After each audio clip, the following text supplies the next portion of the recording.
I have Mary Alice, the President and CEO of St. Andrew's Resources for Senior Systems with me today.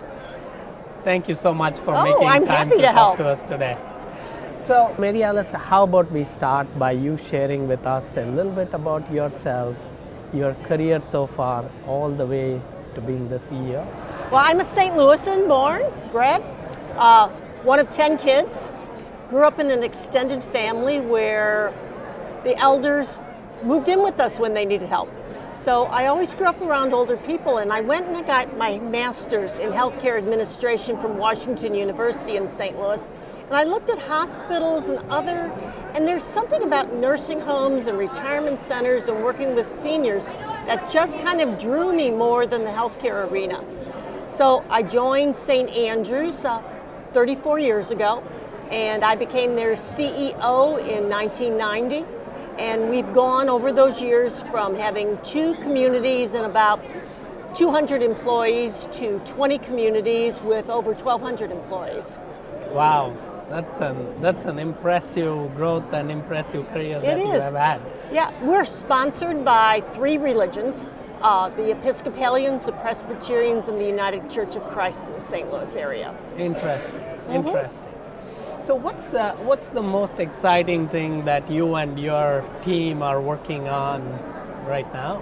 Well, our board has given us the permission, I probably shouldn't say permission, but they're behind us in starting to look at some new ways to look at things. You know, everybody has on their tickler list in their head all these things you're going to do. And next year they're on your list and all these things you're going to do. So this year we added 2 new positions. One is a director of strategic initiatives.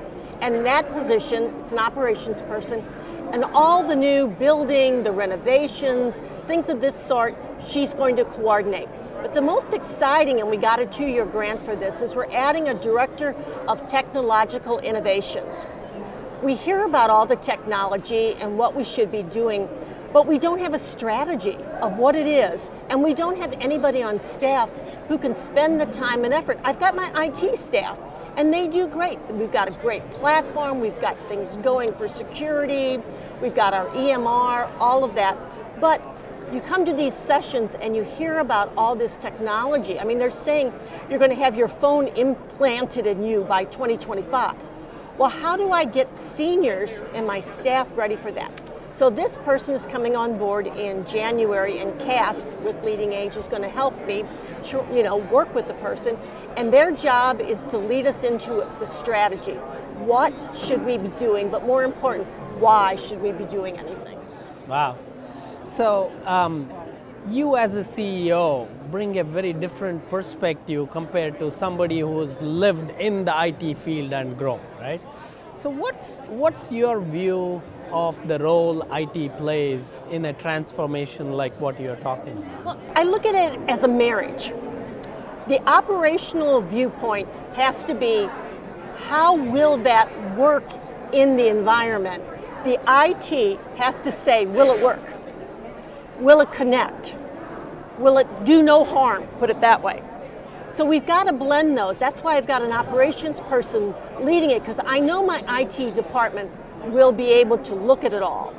But they aren't in the facility on a day-to-day basis, and being able to see how something could affect the lives of my seniors or my staff.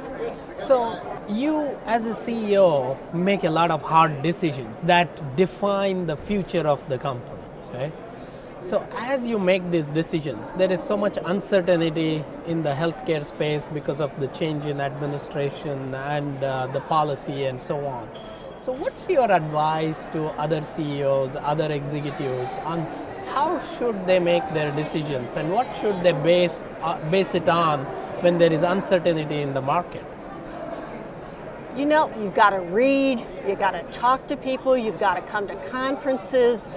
I find my best is talking to my friends who also do what I do.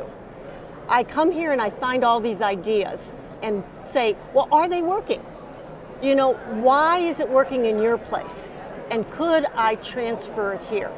When you're looking at this, you're putting out resources, and it's people resources, it's time, it's money. And with the changes over the time in technology, you could spend a lot and be wrong. Or you could spend a lot and it changes, and so newer the best come out. So I'm always worried about that. So I'm trying to also get my board up to speed. So if I were someone talking to someone else, I'd be saying, make sure your board is behind you, make sure your leadership team is behind you, but also bring along the line staff, because they're the ones who will make or break whatever you're going to do. So how is CAST actually helping you in making these decisions and so on? What's the influence that CAST has had on your technology strategy? Well, actually, I joined specifically because I've been involved with Leading Age for so long. I was involved when CAST came onto our plate here, and I've just been fascinated by it. But I never had the time and resources to put into getting more involved. And I think they are going to help me to no end.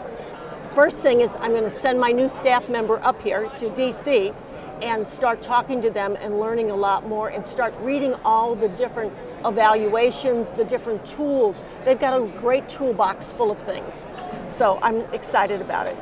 Well, technology is always exciting, and with your leadership, I'm hoping that the technologies of new things that you heard here is something that you will be able to implement. What was your key takeaway from this conference so far? Is there anything that stood out that really piqued your interest? Well, I went to the technology one this morning, and I thought I had heard a lot about what is coming at us, but I was starting to hear what the effects of it could be and how it affects different audiences. It'll affect differently to my senior, their family, my staff, or even my board. They all have different expectations, wants, needs, or fears about it. So I'm really learning a little bit more about what I need to make sure goes into my strategy, because it's just not saying or St. Andrews is going to do this, and this is the reason why. There's got to be that whole business plan behind it of who's it going to affect, what are the risks, what are the implications, and how will it change fundamentally what we do. Interesting. So Mary Alice, you've been very successful at what you do. There is a lot of young people that want to be Mary Alice. So how about we close with a piece of advice for the young generation that is getting into this? You know, everyone tells you network, network, network. What's beyond networking, you've got to find and make friends. People will meet you, vendors will meet you, but you've got to find a relationship. I have people in this field, here in these booths, all around, that have become my friends over the last 35 years. And I rely upon them because there are times when you're becoming a leader, you really can't talk your strategy and the problems with your own staff, sometimes even with your own board. I can call friends around the country and say, this is my problem, how do I deal with it, or have you already had that? Or I'm putting together a presentation and I borrow liberally, and they're so gracious about sharing with us. So I would say, reach out, meet people. If you see somebody that you think is a leader you like, don't hesitate to go up and say hello. I mean, I'm flattered when somebody young comes up to me and says, oh my goodness, you know, I'd like to get to know you better. I would do anything to help them. Wow. Well, that's a great piece of advice. Thank you. So Mary Alice, thanks for all the leadership that you bring to this industry and the phenomenal job that you keep doing. Thank you so much. Thank you again.